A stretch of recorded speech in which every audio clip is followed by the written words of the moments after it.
Good afternoon guys! Samahan niyo nga pala si Ijan Vlog magluluto ng paa ng manok at dahil nga dumaan sa grocery store ay nakita ko nga itong paa ng manok at matagal ko na itong pinag-iinitan at gustong gusto ko na nga magluto nito at makakain ito.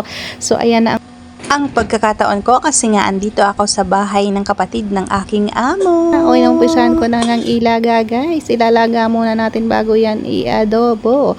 At ayan na nga guys, luto ng ating paa ng manok. At kinuha ko na nga, tinalis ko na sa kanyang sabaw at nag-umpisa na ako magisa ng ating mga langhap sangkap sarap. Ayan na guys, at umuusok-usok pa at nagiging brown na ang ating sibuyas, bawang at loya. At ayan na nga po.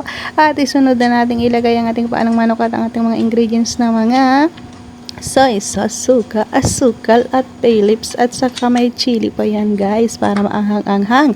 At ito na nga guys, ayan na ang ating adobong paa ng manok. Yum yum. Kulang na lang ito ay ang tagay. Masarap itong pulutan.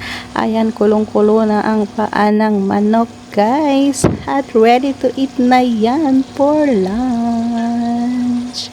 Ayan na guys, kulong-kulo na at ito na nga po, sobrang lambot na ng ating paa ng manok. Kakainin mo na lang kung gusto mo, kainin mo na rin ang buto.